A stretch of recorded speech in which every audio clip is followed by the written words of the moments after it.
Hello everyone, welcome to Midweek Gaming. I'm Nick over the side of the comms, of course, Justin as per usual. And before we get too into this week's video, a little bit of housekeeping. So recently, I've taken up a university position over at Scotland, and Justin is still in Canada, so our time zones are very different at the moment. So between that and my university and his still being at the college, we're still getting the time schedule set up. So we might be experimenting in the coming weeks with like times for videos and stuff like that, because we're still getting everything set up on both our ends. So if things are a little bit out of the usual, if there is a usual on this channel, then just know that's what's going on. So, speaking of going on, Concord shutting down. Yes. I didn't even know what the heck Concord was in terms of like premise. Well, no, I know what a premise is, but like, what is it? So I know it's some kind of basically, shooter this thing. this was going to be basically Sony's Overwatch. Basically, Concord started development basically right after Overwatch came out. So this was during the Right. Overwatch craze, and anyone who knows game development at all, the time that which a game starts development tends to be the era that game tends to lie in, i.e., if a Right. game is like developed in the early 2000s, chances are it's going It's to gonna look feel like it's gonna from the it, early yeah, like if it 2000s. took like 10, 20 years to make, it's still going to look and seem like a game from that era, but for some reason it's not. Which is arguably both highlights two issues in the games industry as well as one big example. The big issue here is that this is the problems in the game industry about chasing trends. I mean, ask Mm. anyone who's been in the games industry reporting for any extended period of time, and they'll tell you that rough big game development timelines are like 4 or 5 years at least, like at minimum to at least, depending on what we're talking about. Yes. And so the problem with chasing trends, as Justin pointed out, is that by the time that game comes out, it's going to feel very outdated for a audience that may have already come and gone. If you're lucky, that audience is still there, but chances are they're going to have moved on. So And that's kind of what we are with Concord. So that's the thing. Reportedly, Conquered base gameplay wise isn't all that bad, but it's nothing to write home about. Even more so when you realize the fact that it took around 8 years to develop. Well, that's So, standard timelines these days, right? well, apparently, but that's the thing. It's a game that is basically meant to be extraordinarily similar to original Overwatch, which means the price tag, the initial price tag for everything there. You've got a DLC type content drop where it adds more characters potentially over time. They were probably going to go the exact same route Overwatch was going to go after its launch. The problem Basically, if is, you played Overwatch, you know the gist. yeah. But basically, that doesn't matter now because around 2 weeks after their launch, they're shutting down the servers because the player numbers are less than 500, which, mind you, the beta testing time frame that which had players there, apparently there was like multiple thousands, and this time there's barely anything in the actual player base when the game actually came out. So, TLDR, there was something at beta, but when they released the game, those numbers evaporated. And so It they very shut down. quickly, it very quickly became a Doom to start game. Which kind of brings me back to what Justin mentioned before, right? It's nothing to write home about. And this is the big other issue in the games industry. It's that in an industry that is constantly chasing trends, that is constantly looking for things, you risk both A, development hell, which what's Star Citizen at? Are we just like, Oh, is that a grave that just keeps digging itself? no, My no, casual dig there. no.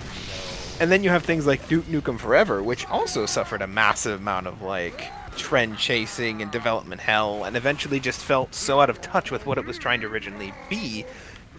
You have issues like this where an industry becomes so saturated with concepts and games of that nature, especially the hero shooter, which, like I said, seems to be the most recent trend everyone's trying to follow. I mean, Yes. arguably, speaking as a businessman, on paper anyway, purely from a business perspective, it makes sense. Overwatch, when it first came out and became big, was like the next big esport. Everyone wanted to be it. Overwatch was the big Overwatch and what is it? Rainbow Six.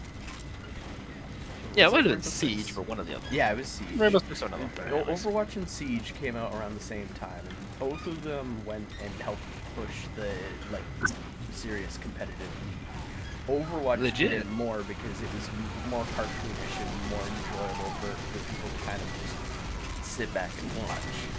But both of them did this. Both of them went and basically took the idea of the class-based / hero-based player versus player matchups.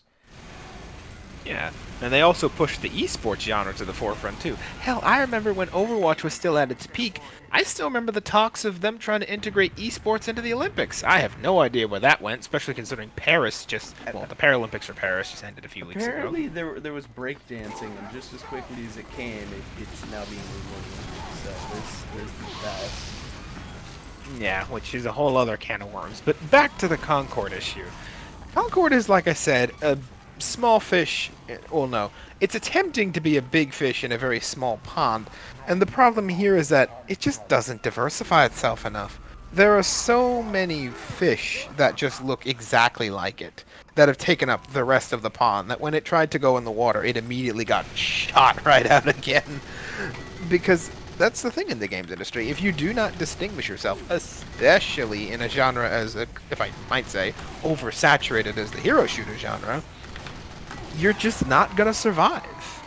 It's one of those things where, again, going back to it, on paper, when Overwatch was first released, it sounded like a brilliant idea to make a Concord. Again, from a purely business perspective, it's easily monetizable. You can add more heroes, which means more skins, which means more money, and and let's not even get into the loot box hell that induces. I'm hoping to do my thesis on that, actually, but that's a whole other topic. My point of the matter is that it's a very lucrative business if you can get it going. The problem is, games are not just about business. It's not like signing a contract and, oh, that's it, then it'll work. You have to... Games are art, right? Games are art. And much like art, if it's not received well, it's not gonna survive. So we kind of come back to Concord being that piece of art that just didn't diversify itself to the point where it just looked like big thing. Unlike a game like Overwatch or Siege or like so many other games that are basically under that umbrella, Concord's characters aren't really, again, something to write home about. Some of them are interesting, but then some of them are just the stereotypical thing that you see in a lot of modern-ish games nowadays of, well, it's a diverse character, and that's about it. You're not... I mean, we were... You're not too thrilled or anything crazy about it.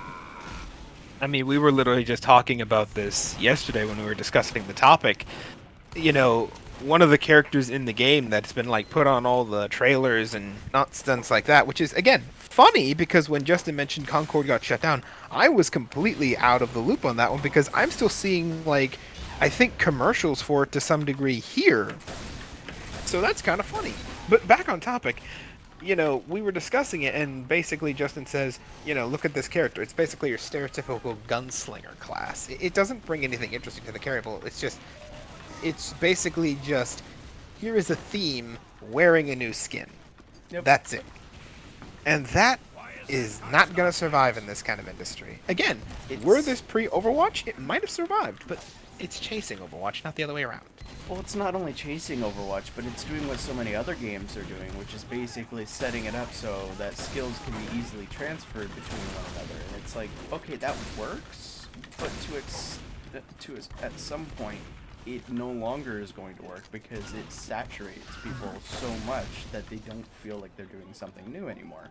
And that's not even going over, like, the complexity of the fact that, like, matchups themselves can go and end up resulting in, like, crazy large numbers of combinations to the point where, like, anything competitive could be so off-putting for people because they have so many things to keep track of. Like that's basically the case in Rainbow Six right now. Yeah, well, again, it's one of those things where it's, and again, you also have to kind of take a step back and look at the hero shooter genre in general, just the hero collector. What is the official term? The hero. Let's call it the hero. I think it's the hero shooter genre, but just hero, yeah, hero shooter genre in general. It's a genre that's kind of approached. I don't want to say it's Twilight Phase because I know it's gonna piss off a bunch of people when I say that, but I mean it's that's the it's thing. one of those Like, genres. it's the same thing Apex did. Apex combined the whole battle royale and hero shooter. It's not dead. It's just it has to go through different. It's not the hot new phases. thing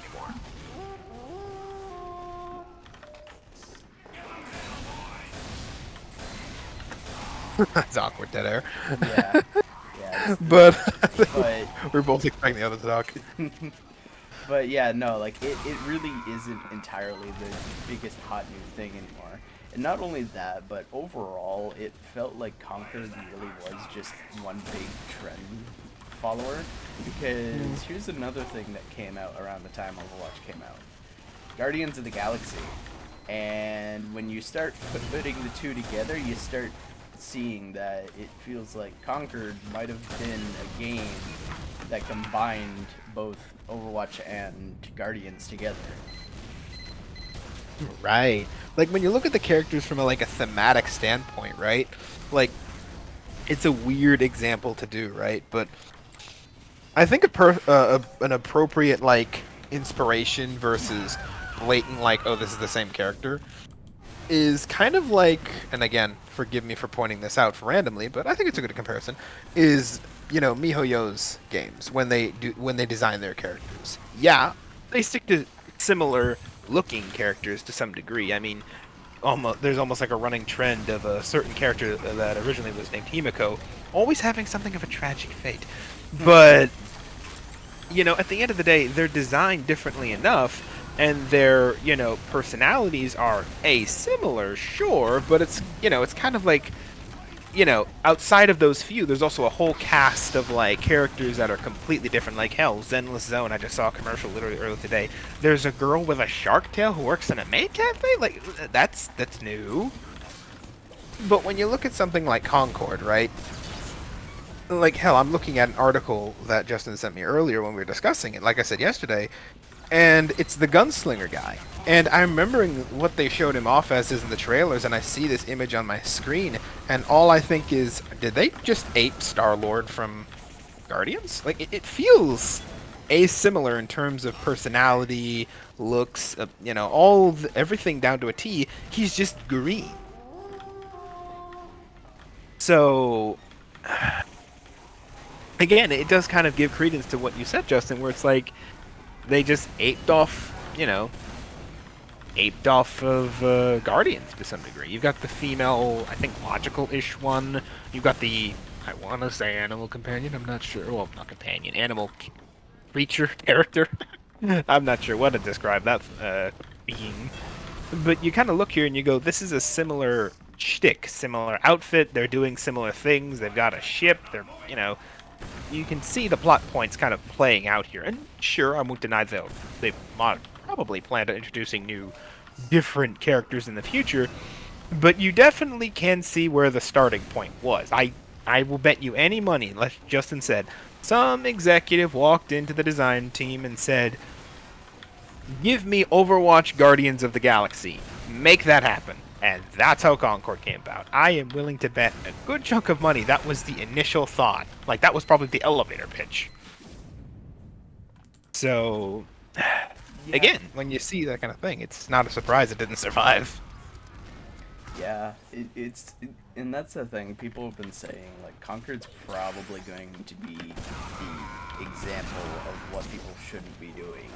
And it'll kind of be one of the biggest wake-up calls to the AAA industry and all that it's needed. Well, in the last week. Well, yeah, obviously in the last week, but like this will be the biggest one yet, because like this is what, like the first time ever a big name game basically shuts down immediately. There's been a few cases, but I can't remember the names off the top of my head. But Yeah. it's definitely going to be one of the big ones where it's like, again, it's like you say, Sony's backing this. They've got money. They know what they're doing. They've done God of War. They've done, well, Helldivers is kind of a mess right now. But when it first came out, it was, a thing. They've done Horizon. They've got a bunch of big games under their belt. So, And if I'm being kind of sidetracked here, wasn't like Bungie brought in to teach them how to make like a Bungie was multiplayer brought games? in to go and manage that specific style of games. So they And were now being we know brought how in that to ended. manage it. Now we see the problem of how that ended. So Yeah. this is only going to add more fuel to that fire in the boardroom. But again, I think the long and short of it is that Concord is very much the perfect Storm scenario. It is a game that does not diversify itself too much from its competitors in terms of what it's trying to be, so it's again one of many.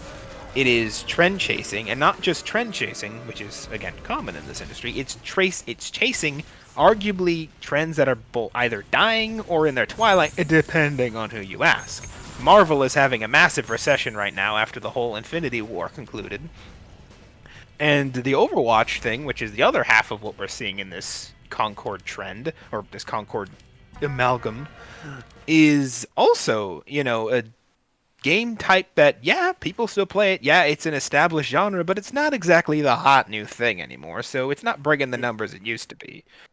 that's So the it's fun. thing when it comes to this genre is the fact that there are so many games and some of them are set up that way that in a way it's technically dividing the overall number of players available because some people have committed themselves so much to one game to knowing all of the matchups as much as possible to it to the point where if they leave chances are they have lost a lot of muscle memory to go and try to get into another game. Well, that's the thing, right?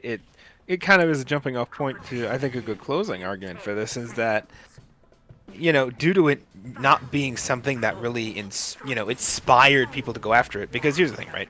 When you're going after a market that is already as filled as the hero genre, especially the hero shooter genre, you gotta go in knowing that there's already, like, and this is again kind of business 101 to a degree, you have to basically find a way to be a new thing to the point where you can draw people from other established franchises, kind of like what you were saying, into the game. They already have time in those games. They've got time in Overwatch, they've got time in Apex, whatever have you. They know what they're doing there, and while sure, the control scheme is basically copy-paste, they all are, it is to a degree. It's like I don't want to give up everything I've done, my leaderboard position, my cosmetics, da, da, da, da, da. You have to find a way to draw people in, and if you cannot do that by being diverse, then you just won't survive. And again, this is kind of Concord's biggest issue. It is a trend chasing a trend, both of which are not the big thing anymore, so it was doomed to fail. Arguably, I wouldn't even be surprised if Sony put it out knowing again, closing thought here, someone I'm willing to wager in the Sony boardroom knew this was not going to work. They might not have guessed it would fail this badly, but they knew it probably wouldn't work. But, as another big problem in the business world in general, sunk cost fallacy is a killer. Hell, it's the whole reason that Ubisoft's, what was it, Black Sails, Dark Sails, the pirate game that we covered a while ago, ever continued to get made at all. There was just so much money thrown down that well that just to get rid of it would basically cause it all to go up in smoke. And most business people will tell you that that's just business for you. But a lot of people are going to look at that and say, well, to be honest, most businessmen aren't emotionally attached, but they definitely are financially attached. And so they're thinking, if I can put this out, maybe by some shred of a miracle, I might back some of the money. And that's always what brings out things like Concord. It's that possibility of someone saying, I make back some of the money. And let's be honest, at the end of the day, the boardroom thinks with their wallet, not their head. But yeah, I think that kind of wraps up Concord, unless you've got any closing thoughts of Not your own, Justin. particularly. It's a prime example of what's going on right now, and yeah, there's not much that can be done with it. Just another day in the games industry, right? Just Yep. one happy story after the next. Well, don't worry. Next week we will probably have a happy story because, well, maybe. Because the PS5 Pro supposedly got revealed and its functions and features and stuff like that. I genuinely was wagering they wouldn't make a PS5 Pro just because of the nature of it. But hey, that's the business, I suppose. But hey, that'll be fuel for next week's discussion. So, have a good week, have a good night, whatever time zone you're in. Like I said, it's 2 p.m. for me, it's 8 in the morning for Justin, so Oh, we're kind of it's all over 9. the place at the moment. Oh, is it 9? Ah, It's it's 9 9 now. now. We started this call 8 something, but, so, you all have a good whatever the heck you are having, and we'll see you all next week. Bye-bye, everybody.